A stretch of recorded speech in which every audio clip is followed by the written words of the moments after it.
Nifty 50ക്ക് അപ്പുറം ഒരു market ഉണ്ടെന്ന്, അത് വളരെ സുന്ദരമായിട്ട് ലോകമാണെന്നാണ് അനുഭവത്തിൽ നിന്നാണ് പിന്നെ പതുക്കെ പതുക്കെ മനസ്സിലാക്കാൻ തുടങ്ങിയത്. ഞാൻ SST പഠിക്കാൻ ശേഷം ഒരു ക്ലോസ് ടു 40,000 ചാർട്സ് വർക്കൗട്ട് ചെയ്യും. അങ്ങനെയാണ് ഞങ്ങൾ സ്മോൾ ക്യാപ്പിലാണ് പൈസ കിടക്കുന്നുള്ള ആ കൺഫർമേഷനിലേക്ക് ഞങ്ങൾ എത്തുന്നത്. നെഹ്റുപ്പോൾ എനിക്ക് ഷോർട്ടസ്റ്റ് ടൈമിൽ 73% എനിക്കൊന്നും ഒരു മാസം GMDC അതുപോലെ 54%. അത് എന്നെ സംബന്ധിച്ച് വലിയൊരു ഭയങ്കര ഇൻസൈറ്റ് ആയി. ഞാൻ വീട്ടിലെ ടീച്ചറാണെന്ന് ഒരിക്കലും എന്റെ വൈൽഡസ്റ്റ് ഡ്രീമിൽ വന്നിട്ടില്ല. സബ്സെറ്റേഴ്സ് ആണ് normally they can give you എന്താ പറയണ്ടേ unbelievable level of returns in A quarter. I don't teach any start. ഞാൻ പഠിപ്പിക്കുന്ന പ്രൊസീജിയർ മാത്രമേ ഉള്ളൂ. If you follow the procedure, if you master the procedure, that is the end. എന്റെ system complete ഗുരുകുല വിദ്യാഭ്യാസം അല്ല, വന്നു പഠിപ്പിച്ചു, താങ്ക് യു സോ മച്ച്, ഈ പരിപാടി. ഇത് സീരിയസ് ബിസിനസ് ആണ്. ഇവിടെ കുട്ടികളെ കളിക്കാൻ ആ സമയത്ത് ഇന്ത്യയിൽ ഏറ്റവും കൂടുതൽ പൈസ ഉണ്ടാക്കിയ റീറ്റെയിലേഴ്സിൽ തീർച്ചയായും എന്റെ സ്റ്റുഡൻസ് ആണെന്നുള്ള കാര്യം എനിക്ക് ഇപ്പൊ ഇവിടെ ഇരുന്നുണ്ട്. I can with gracefully I can claim. നമസ്കാരം, ET ടോക്സിലേക്ക് എല്ലാ പ്രേക്ഷകർക്കും സ്വാഗതം.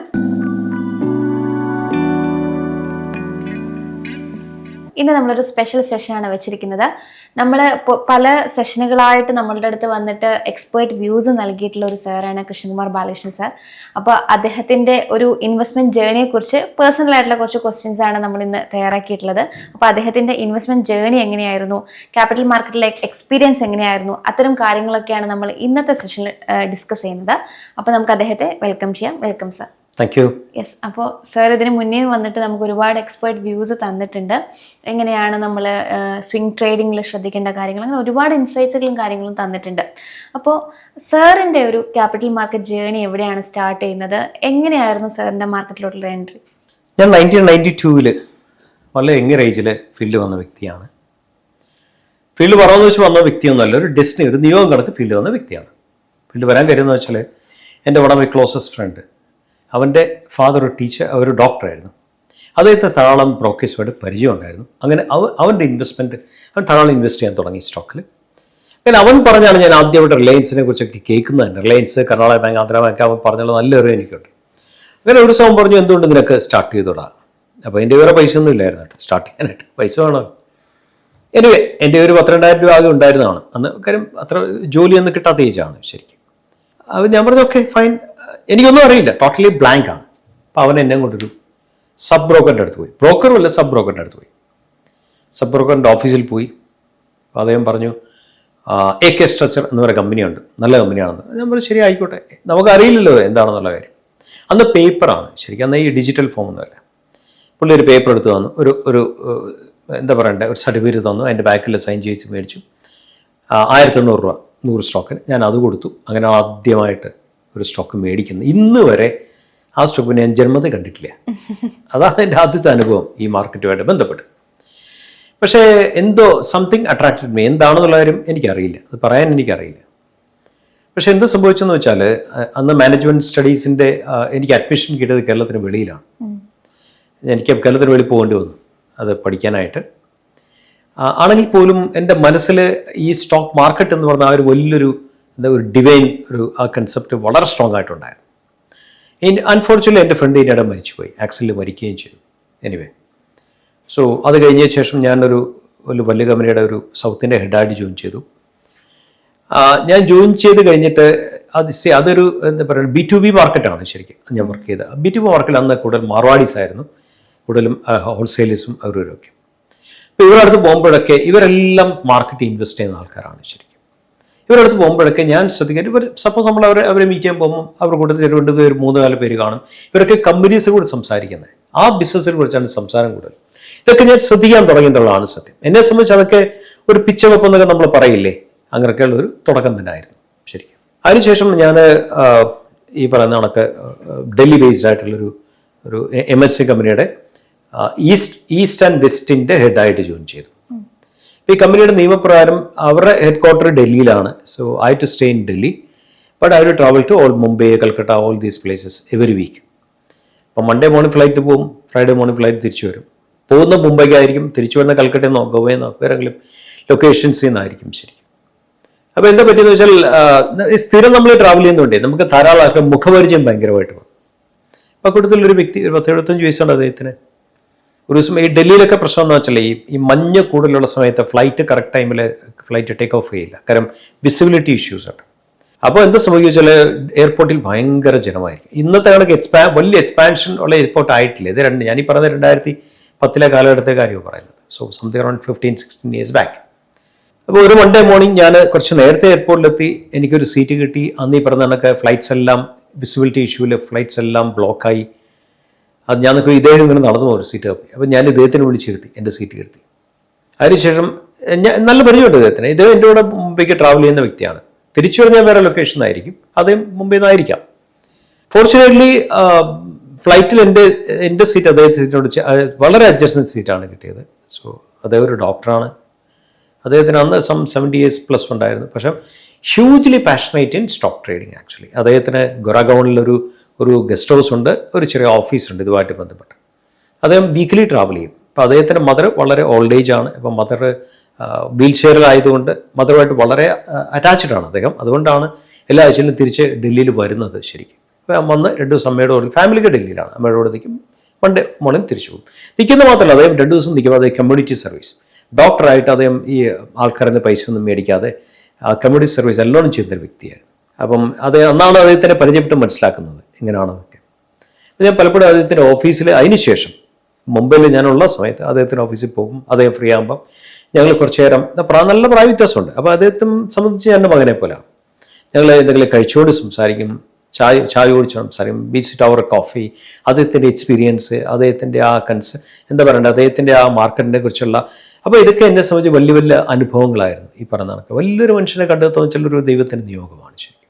അതെല്ലാം കഴിഞ്ഞിട്ട് ഞാൻ എന്താ പറയണ്ടേ, അപ്പം ഞാൻ എൻ്റെ ഒരു മെയിൻ സീരിയസ് ആയിട്ടുള്ള പഠനം സ്റ്റാർട്ട് ചെയ്യുന്നത് ഞാൻ അവിടെ വെച്ചാണ് ശരിക്കും. കാര്യം ഞാൻ തിരിച്ച് വീട്ടിൽ വന്ന് രാത്രിയിലും വെളുപ്പിനെ വരെയൊക്കെ ഞാൻ എൻ്റെ അടുത്ത് വർക്ക് ചെയ്യും. ശരിക്കും വർക്ക് ചെയ്താണ് പഠനം റിയൽ ഒരു എന്താ ട്രേഡിംഗ് എന്നുള്ള പറയുന്ന ഒരു ധാരാളം പഠിക്കാനുള്ള സബ്ജക്റ്റാണ്. ആ പഠനം ശരിക്കും സ്റ്റാർട്ട് ചെയ്യുന്നത്.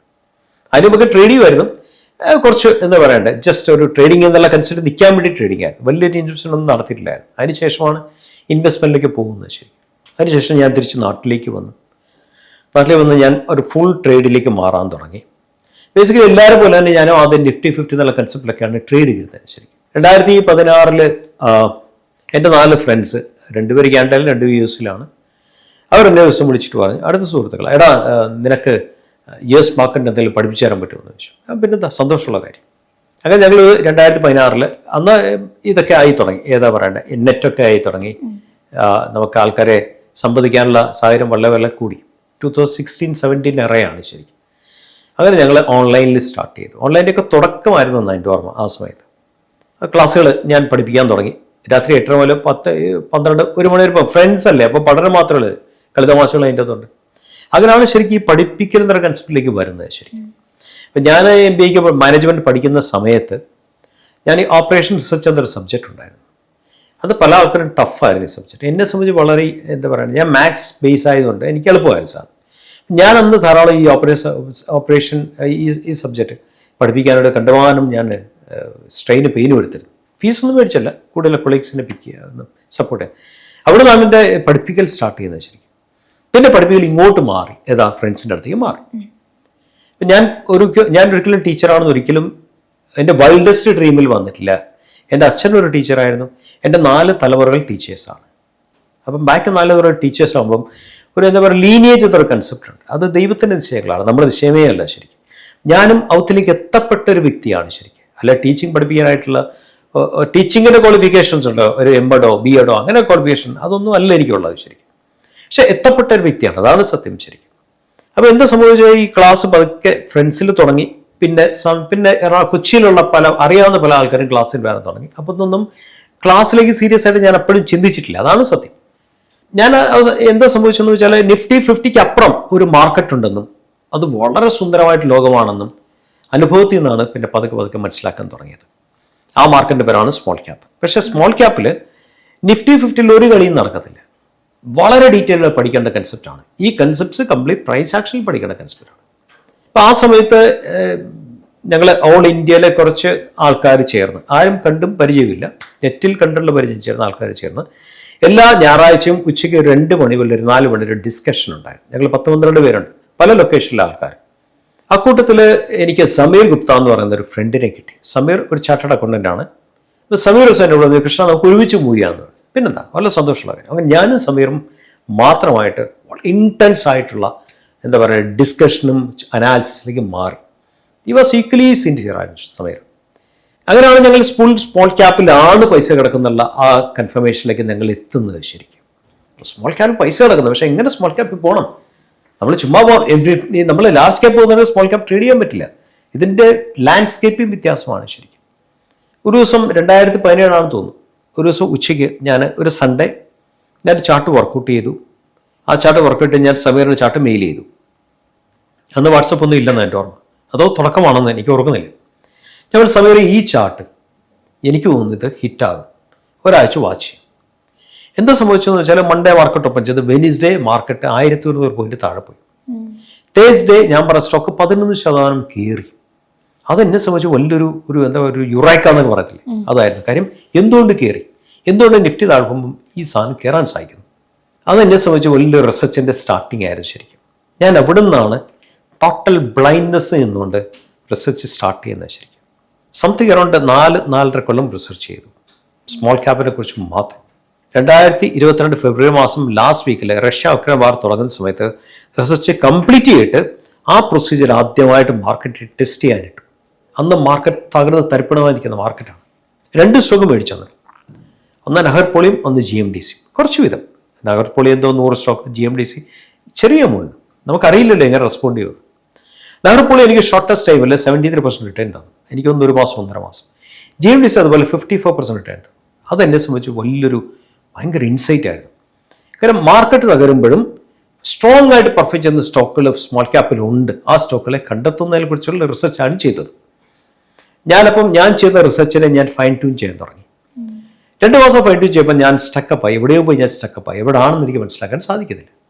ഞാൻ പല ആൾക്കാരോടും, കൊച്ചിയിലെ പല ക്വാളിഫൈഡ് ആൾക്കാരോടും, സ്റ്റോക്കുമായിട്ട് ബന്ധപ്പെട്ടല്ല, ബേസിക്കലി എന്താ പറയുക അക്കൗണ്ട്സുമായിട്ട് ഫിനാൻസുമായിട്ട് ബന്ധപ്പെട്ട് പല ഹൈ ക്വാളിഫൈഡ് ആൾക്കാരോട് സംസാരിച്ചിട്ട് പോലും എനിക്ക് പറയാൻ പറ്റുന്നില്ല എവിടെയാണ് സ്റ്റക്കപ്പ് ആയത്. അതുകൊണ്ട് അവർക്ക് ഉത്തരം തരാൻ പറ്റുന്നില്ല. എൻ്റെ കസിനാണെന്ന് ഒരു ഫോർച്യൂൺ 500 കമ്പനിയുടെ ഇന്ത്യയിലെ എന്താ പറയുക കമ്പനി സെക്രട്ടറി. ഞാൻ മൂപ്പരെ വിളിച്ചിട്ട് പറഞ്ഞു, ഇന്ന വലിയ ഞാൻ I am facing this issue, എങ്ങനെ സോർട്ട് ഔട്ട് ചെയ്യുന്നത് എനിക്കറിയില്ല. പുള്ളിയുടെ പേഴ്സണൽ റിലേഷൻഷിപ്പിൽ പുള്ളി ഇന്ത്യയിലെ വൺ ഓഫ് ദി ഗ്രേറ്റസ്റ്റ് ആയിട്ടുള്ള ഒരാളെ മീറ്റ് ചെയ്യാനായിട്ടുള്ള ഒരു അപ്പോയിൻമെൻറ്റ് എടുത്ത് തന്നിരിക്കും. And I flew to his location. ഞാൻ ആ വ്യക്തിയുമായിട്ട് 1.5 മണിക്കൂർ സംസാരിച്ചു. അദ്ദേഹത്തിനും എൻ്റെ ഡൗട്ട്സ് ക്ലാരിഫൈ ചെയ്യാൻ സാധിച്ചില്ല. കാര്യം എന്താണെന്ന് വെച്ചാൽ എൻ്റെ ഡൗട്ട് എനിക്ക് പറയാൻ പറ്റുന്നില്ല. ഞാൻ പറഞ്ഞാലല്ലേ ഇവർ ക്ലാരിഫൈ ചെയ്യാൻ പറ്റുള്ളൂ. ഞാൻ നിരാശനായിട്ട് തിരിച്ചു വന്നു. നിരാശനൊന്നും പറയാൻ പറ്റില്ല. അദ്ദേഹത്തെ ജീവിതാനുഭവം അദ്ദേഹത്തിനോട് ഷെയർ ചെയ്തു. എന്നെ സംബന്ധിച്ച് വലിയൊരു ട്രഷറാണ് ശരിക്കും. പക്ഷെ ഞാൻ എന്തിനു വേണ്ടി പോയോ അതെനിക്ക് കണ്ടെത്താൻ സാധിച്ചില്ല. ഞാൻ 10 കൊല്ലം ഇന്ത്യ ടുഡേ ഗ്രൂപ്പിൻ്റെ S&D ഹെഡ് ആയിരുന്നു കേരളത്തിൻ്റെ. പല വെർട്ടിക്കൽസ് ഞാൻ നോക്കിയിട്ടിരുന്നു. ആ സമയത്ത് ഞങ്ങളിലായിരുന്നു ഡിസ്ട്രിബ്യൂട്ടേഴ്സ് ഹാർവാർഡ് ബിസിനസ് റിവ്യൂ എന്ന് പറയുന്ന മാഗസിൻ്റെ. അപ്പോൾ ഹാർവാർഡ് ബിസിനസ് റിവ്യൂവിൻ്റെ ഓരോ മാഗസിൻ്റെ കോപ്പി എൻ്റെ കയ്യിലുണ്ട് ശരിക്കും. ഒരു ദിവസം സന്ധ്യയ്ക്ക്, എനിക്കൊന്നൊരു ജൂൺ മാസമാണ് തോന്നുന്നു, സന്ധ്യയ്ക്ക് ഞാനിങ്ങനെ ഇരിക്കുകയാണ്. ഞാൻ ചുമ്മാ, അപ്പം സംബഡി വാസ് പുഷിങ് മീ. നമുക്ക് ഫീൽ ചെയ്യുന്നതാണ് ശരിക്കും. ഞാൻ നേരെ ഇത് കംപ്ലീറ്റ് മാഗസിൻ ഞാൻ സൂക്ഷിച്ചു വെച്ചിരിക്കുന്ന അവിടെ ചെല്ലുന്നു. ഞാനൊരു HBR ഇഷ്യൂ കയ്യിലെടുക്കുന്നു. ഞാൻ മറിച്ചു നോക്കുന്നു. ഞാൻ എന്താണോ തപ്പിയിടുന്നത് അതിൻ്റെ ആൻസർ അതിൻ്റെ അകത്തുണ്ട്. അതൊരു ദൈവത്തിൻ്റെ നിമിത്തമാണ് ശരിക്കും. നമ്മുടെ ഒന്നും കഴിവല്ല. Beyond our ability, beyond our എന്താ പറയുക, നമ്മുടെ ഡ്രീമിനും ബിയോണ്ടാണ്. അവിടെ നിന്നാണ് ശരിക്ക് ഷോർട്ട് സ്വിംഗ് ട്രേഡ് എന്ന് പറഞ്ഞ് സെയിം ക്വാർട്ടറിൽ എൻട്രിയും സെയിം ക്വാർട്ടറിൽ എക്സിറ്റുമായിട്ടുള്ള സിസ്റ്റം ഞാൻ പഠിപ്പിക്കാൻ സ്റ്റാർട്ട് ചെയ്യുന്നത്. SST എന്ന സിസ്റ്റം സ്റ്റാർട്ട് ചെയ്യുന്നത് സെയിം ക്വാർട്ടറിൽ സെയിം ക്വാർട്ടർ എക്സിറ്റ്. മാസ്റ്റർ ചെയ്താൽ ഫെൻറ്റാസ്റ്റിക് ആണ്, ബ്യൂട്ടിഫുൾ റിട്ടേൺ കിട്ടും. പക്ഷേ നല്ലോണം പഠിക്കാനുണ്ട്. ഒരു ഉഴപ്പും നടക്കത്തില്ല, ഒരു ഷോർട്ട് കട്ടും ഇല്ല. അത് 2022 സ്റ്റാർട്ട് ചെയ്തിട്ട് അത് കുറേ പഠിപ്പിച്ച് കഴിയുമ്പം എനിക്ക് തന്നെ ഒരു മടുപ്പ് ഫീൽ ചെയ്തു ശരിക്കും. ധാരാളം സ്റ്റുഡൻസ് പഠിപ്പിച്ച് എനിക്ക് തന്നെ മടുപ്പ് കിട്ടി. ഞാൻ വിചാരിച്ചു എന്തുകൊണ്ട് 3 months കട്ട് ഡൗൺ ചെയ്തിട്ട് എന്തുകൊണ്ടൊരു 5 to 10 days ട്രേഡ് പ്ലാൻ ചെയ്തോടാം. അങ്ങനെയാണ് ഡെസ്റ്റിനി എന്ന് ഞാൻ പേരിട്ടിരിക്കുന്ന ഷോർട്ട് 5 to 10 days ട്രേഡിൻ്റെ റിസർച്ച് സ്റ്റാർട്ട് ചെയ്യുന്നത്. അത് 2.25 കൊല്ലം എടുത്തു. 2.5 കൊല്ലം എടുത്തുനിന്ന് കുട്ടി സംതിങ് അറൗണ്ട് 30 months എടുത്തു. ഈ റിസർച്ചിൻ്റെ ഈ റിസർച്ച് എൻ്റെ ഫൈൻഡിങ്സ് അല്ലെങ്കിൽ അതിൻ്റെ ക്ലാസ്സുകൾ ഈ കഴിഞ്ഞ ജാനുവരി മാസം സെക്കൻഡ് വീക്കിൽ കൊച്ചിയിൽ ലോഞ്ച് ചെയ്തു. 2 ദിവസം ലോഞ്ച് ചെയ്തു. പിന്നെ കണ്ടിന്യൂസ് ട്രാവലായിരുന്നു. 19 സെഷൻസ് ദുബായിലും ഖത്തറിലും ബാംഗ്ലൂരിലും കൊച്ചിയിലും കാലിക്കറ്റും ഒക്കെ ആയിട്ട് ഫുൾ സെഷൻ കംപ്ലീറ്റ് പഠിപ്പിച്ചു. പക്ഷേ ഏറ്റവും വലിയ ദൈവാനുഗ്രഹം എന്താണെന്ന് വെച്ചാൽ ഈ കഴിഞ്ഞ ഗൾഫ് വാർ നടന്ന സമയത്തൊക്കെ my students who has mastered this particular technique ഡെസ്റ്റിന്റെ ടെക്നിക് മാസ്റ്റർ ചെയ്തവർ ദർ മിന്റിങ് മണിയിലേക്ക് എനിത്തിങ്. എനിക്ക് ധൈര്യമായിട്ട് പറയാൻ പറ്റും, ആ സമയത്ത് ഇന്ത്യയിൽ ഏറ്റവും കൂടുതൽ പൈസ ഉണ്ടാക്കിയ റീറ്റെയിലേഴ്സിൽ തീർച്ചയായും എൻ്റെ സ്റ്റുഡൻസ് കാണുന്നുള്ള കാര്യം എനിക്കിപ്പോൾ ഇവിടെ ഇരുന്നുണ്ട്. I can with gracefully I can claim that actually. ആ ഡെസ്റ്റിനിയുടെ ആ ലെവലിലാണ് ഇപ്പം നിൽക്കുന്നത്. ഓക്കെ, ഡെസ്റ്റിനിയുടെ നെക്സ്റ്റ് സെഷൻ ഞാൻ സ്റ്റാർട്ട് ചെയ്തു. ഡെസ്റ്റിനി നെക്സ്റ്റ് എന്നുള്ള സെഷനിലാണ് സ്റ്റാർട്ട് ചെയ്തിരിക്കുന്നത്. ഇത് 5 to 10 days trade ആണ്. ഇത് കോൺട്രാക്ഷൻ കൺസെപ്റ്റ് മാസ്റ്റർ ചെയ്താൽ മാത്രമേ ഈ ലെവലിൽ എത്താൻ സാധിക്കത്തുള്ളൂ. അത് തരത്തിൽ ആദ്യം പറഞ്ഞ first SST short swing trade master ചെയ്യണം, കോൺട്രാക്ഷൻ മാസ്റ്റർ ചെയ്യണം. എന്തിനാണ് ഡെസ്റ്റിനി പഠിക്കാനായിട്ട്? അത് ഫ്രഷറിനെ സംബന്ധിച്ച് സാധിക്കത്തില്ല. ഒരു എക്സ്പീരിയൻസ് ഒരാളെ സംബന്ധിച്ച് 2-3 കൊല്ലം എൻ്റെ സിസ്റ്റം കംപ്ലീറ്റ് ഗുരുകുല വിദ്യാഭ്യാസമാണ്. അല്ല, വന്നു പഠിപ്പിച്ചു, താങ്ക് യു സോ മച്ച്, ഈ പരിപാടിയല്ല. എൻ്റെ കൂടെ നടക്കുവാണെങ്കിൽ മാത്രം 2 years 3 years നടന്നാൽ മാത്രം ആ ലെവലിൽ എത്താൻ സാധിക്കും. അത് if you are interested, of any student is interested, they can comply. താല്പര്യമുള്ളവർക്ക് വരാം, താല്പര്യമില്ലാത്തവർക്ക് അവരുടെ വേണ്ടി സ്വീകരിക്കാം. ആ ലെവലാണ് അറ്റ് പ്രസന്റ് ഞാൻ നിൽക്കുന്നത്. So I am very happy. കാരണം God has been extremely kind upon me. ശരിക്ക് ആ ലെവലിലേക്ക് എത്താനായിട്ട്. അപ്പോൾ സാർ പറഞ്ഞല്ലോ, ഓരോ സ്ട്രാറ്റജി കണ്ടുപിടിക്കാൻ ഇത്രയും വർഷം എടുത്തിട്ടാണ് നമ്മൾ റിസർച്ച് ചെയ്തിട്ടാണ് ഒരു സ്ട്രാറ്റജി ബിൽഡ് ചെയ്യുന്നത് എന്നുള്ളത്. അപ്പോൾ ഇങ്ങനെ റിസർച്ച് ചെയ്യാൻ വേണ്ടിയിട്ട് എത്ര കമ്പനീസിനെ പഠിച്ചിട്ടുണ്ട്, അല്ലെങ്കിൽ എത്ര ചാർട്ട് സാർ ഇതിന് വേണ്ടിയിട്ട് അനലൈസ് ചെയ്തിട്ടുണ്ട്? ഞാൻ SST പഠിക്കാൻ ശേഷം ഒരു ക്ലോസ് ടു 40,000 ചാർട്ട്സ് വർക്ക്ഔട്ട് ചെയ്തിട്ടുണ്ട്. 40,000 40,000 ചാർട്ട്. ഡെസ്റ്റിനി ശേഷം 17,000 ചാർട്ടിലാണ് വർക്ക്ഔട്ട് ചെയ്തിട്ടുള്ളത്. Different time frame, different charts. Yes. അപ്പോൾ ഞാൻ വേറൊരു ചോദ്യം ചോദിക്കാൻ ഉദ്ദേശിക്കുന്നത്, സാർ ഇപ്പോൾ ഓൾറെഡി ഈ ഒരു സ്മാൾ ക്യാപ്പിൽ സ്വിങ്ങിൽ മാസ്റ്റർ ആയി കഴിഞ്ഞു. അതല്ലാണ്ട് സാറിന് പേഴ്സണൽ പോർട്ട്ഫോളിയോയിൽ അപ്പോൾ ലോങ് ടേമിലേക്ക് സാർ ഇൻവെസ്റ്റ്മെന്റ് ഒന്നും നടത്തിയിട്ടില്ലേ? എനിക്ക് സക്സസ് മുഴുവൻ തന്നിട്ടുള്ളത് ഇങ്ങനത്തെ ഷോർട്ട് ട്രേഡ്സ് ആണ്. ശരിക്കും നമുക്ക് എല്ലാവർക്കും ഓരോരോ USPs ഉണ്ട്. ശരി, എൻ്റെ USP ഇതാണ്. ഞാൻ എൻ്റെ USP ഇട്ടുകൊണ്ട് മറ്റൊന്നും പോകേണ്ട കാര്യമില്ല. ദൈവം എനിക്ക് സംഗതി ഇതാണ്. ഞാൻ അതിൻ്റെ അകത്ത് നിൽക്കുക എന്നുള്ളത്, ഐ ഷുഡ് ബി, ഞാൻ അതിനോട് നീതി പുലർത്തുക എന്നുള്ളതാണ് എൻ്റെ ഏറ്റവും വലിയ റെസ്പോൺസിബിലിറ്റി. സാറിന് ഇപ്പോൾ ഈ ഒരു സ്വിംഗ് ട്രേഡിൽ നിന്നുള്ള വരുമാനം ഒരു പാസീവ് ഇൻകം ആണോ, അതൊരു മെയിൻ സ്ട്രീം ഇൻകം ആണോ? എന്നെ സംബന്ധിച്ച് മെയിൻ സ്ട്രീം ആണ്. ഞാൻ ടോട്ടലി ഈ ഫീൽഡിലാണ്. ശരിക്കും എന്നെ സംബന്ധിച്ച് മെയിൻ സ്ട്രീം തന്നെയാണ്. കാരണം സാർ ട്രെയിനിങ്, ഇപ്പോഴത്തെ സാർ ഒരു വർക്ക് ചെയ്യാന്ന് പറയുന്നത് ട്രെയിനിങ് ആണല്ലോ, സ്റ്റുഡൻസിനുള്ള ട്രെയിനിങ്ങും കാര്യങ്ങളും കൊടുക്കുന്നതാണ് ഇപ്പോഴത്തെ ഒരു സൈഡിലുള്ള ഇൻകം എന്ന് പറയുന്നത്. അപ്പോൾ അതിനേക്കാളും ഇൻകം സാറിന് ഇപ്പോഴത്തെ ജനറേറ്റ് ചെയ്യാൻ പറ്റുന്നുണ്ട്. തീർച്ചയായും. അപ്പോൾ ഇനി വരുന്ന ആളുകൾ, മാർക്കറ്റിലോട്ട് വരാൻ താല്പര്യമുള്ള ആളുകൾ, ഓൾറെഡി ഇതുപോലെ ട്രേഡ് ചെയ്ത് പൈസ ഉണ്ടാക്കാൻ താല്പര്യമുള്ള ആളുകൾ, ട്രേഡ് ചെയ്യുന്ന ആളുകളെ സംബന്ധിച്ച് ഈ പറയുന്ന പോലെ സ്റ്റോക്ക് മാർക്കറ്റ് ഒരു പാസീവ് ഇൻകം ആക്കുന്നതിന് എത്രത്തോളം ഇമ്പോർട്ടൻ്റ് ഉണ്ട് എന്നാണ് സാറിന് തോന്നുന്നത്? സ്റ്റോക്ക് ട്രേഡിംഗ് എന്ന് പറയുന്നത് വളരെ സീരിയസ് ആയിട്ടുള്ള ബിസിനസ് ആണ്. പാസീവായിട്ട് ചിന്തിക്കുമ്പോൾ നമ്മുടെ തോട്ട് പ്രോസസ്സും പാസീവായി പോകും. That is A problem.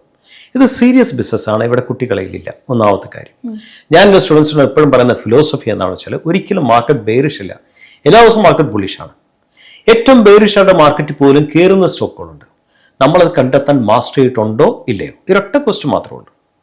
മൂന്നാമത്തെ കാര്യം, 10 ദിവസം പഠിച്ചോണ്ടോ 1 മാസം പഠിച്ചോണ്ടോ ഈ സാധനം മാസ്റ്റർ ചെയ്യാൻ സാധിക്കത്തില്ല. ഇത് എവല്യൂഷനാണ്. ശരിക്കും നമ്മൾ അറ്റ്ലീസ്റ്റ് ഒരു സാധാരണ ഒരു നല്ല ട്രേഡർ ആകണമെങ്കിൽ ഒരു cycle, that mean 3 to 4 years പഠിച്ചാൽ മാത്രമേ നല്ല ട്രേഡ് ആകാൻ സാധിക്കത്തുള്ളൂ. കാരണം കണ്ടമാനം പഠിക്കാനുണ്ട്. ഇതിനകത്ത് ഒരു സ്ട്രാറ്റജിയും ഇല്ല. I don't teach any strategy. ഞാൻ പഠിപ്പിക്കുന്ന പ്രൊസീജിയർ മാത്രമേ ഉള്ളൂ. If you follow the procedure, if you master the procedure, that is the end. അതിനപ്പുറം പോകേണ്ട കാര്യമില്ല. പക്ഷെ പ്രൊസീജിയർ ഫോളോ ചെയ്യണമെങ്കിൽ കണ്ടമാനം വർക്ക് ചെയ്യണം. കാര്യം സ്റ്റോക്ക് ട്രേഡിങ്ങിന്റെ ഏറ്റവും വലിയ കാര്യം വിഷ്വൽ മെമ്മറി ഡെവലപ്പ് ചെയ്യുക എന്നുള്ളതാണ്. എന്തുമാത്രം ചാർട്ട്സ് വരച്ചിട്ട് ഈ ചാർട്ട്സിൽ ഞാൻ I don't teach any indicators. ഞാൻ പ്യൂർ പ്രൈസ് ആക്ഷൻ ആണ്.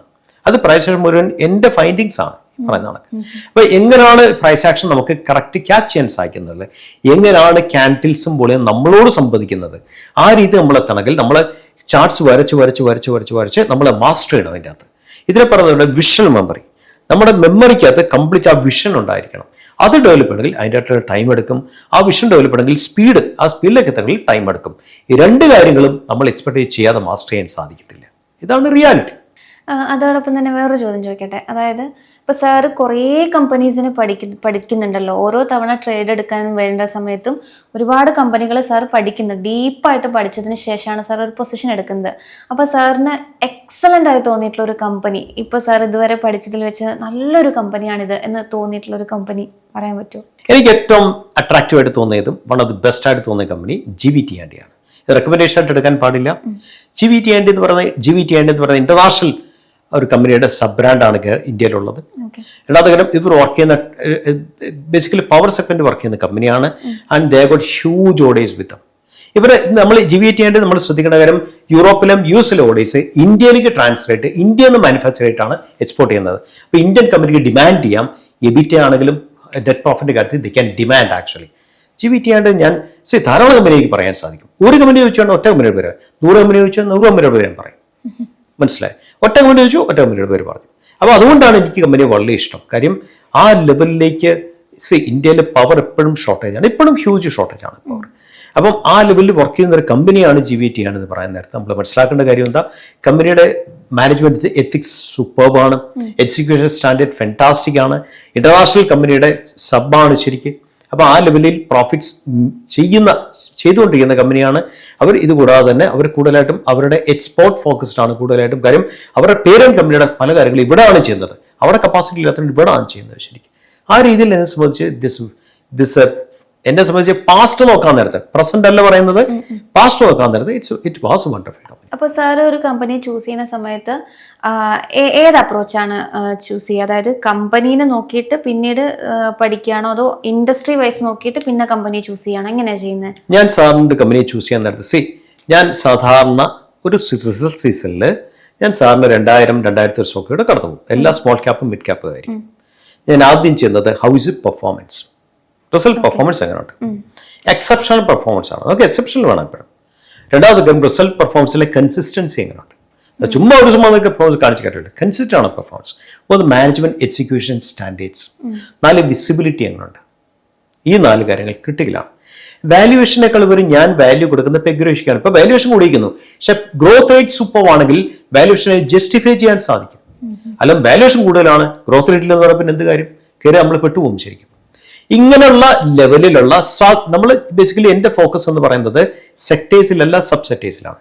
ഇന്ത്യയിൽ 81 സബ് സെക്ടേഴ്സും ക്ലോസ് ടു 19 സെക്ടേഴ്സും ഉണ്ട്. അങ്ങനെ ടോട്ടൽ 100 ആണ് ഉള്ളത്. ഏറ്റവും കൂടുതൽ ഫണ്ട് കിടക്കുന്ന പൈസ കിടക്കുന്നത് സബ് സെക്ടേഴ്സിലാണ്. സബ് സെക്ടേഴ്സ് ആണ് normally they can give you എന്താ പറയണ്ടേ unbelievable level of returns in A quarter. 40, 50, 60, 70 ഒക്കെ റിട്ടേൺ കൊടുക്കുന്ന സബ് സെക്ടേഴ്സ് ഉണ്ട്. Can you believe it? പക്ഷെ അങ്ങനത്തെ സബ് സെക്ടേഴ്സിനെ കണ്ടെത്തുക എന്നുള്ളതാണ് ഏറ്റവും വലിയ ചലഞ്ചും ഏറ്റവും വലിയ ഓപ്പർച്യൂണിറ്റിയും. അങ്ങനെ സബ് സെക്ടറിനെ കണ്ടെത്തിയാൽ നമ്മൾ എന്താ ചെയ്തത്, ആ സബ് സെക്ടറിൽ നമ്മുടെ ലെവലിൽ നിൽക്കുന്ന കമ്പനികളെ നമുക്ക് കണ്ടെത്താൻ സാധിക്കണം റിസൾട്ടിന്റെ ബേസിൽ. ഞാൻ സെയിം ഡേ തന്നെ അതിനുവേണ്ടി റിസൾട്ട് വന്ന് അതേ ദിവസം തന്നെ ഞാൻ ശ്രമിക്കാറുണ്ട്. ഒരു 90% കേസിൽ ഞാൻ കവർ ചെയ്ത് പോകാറുണ്ട്.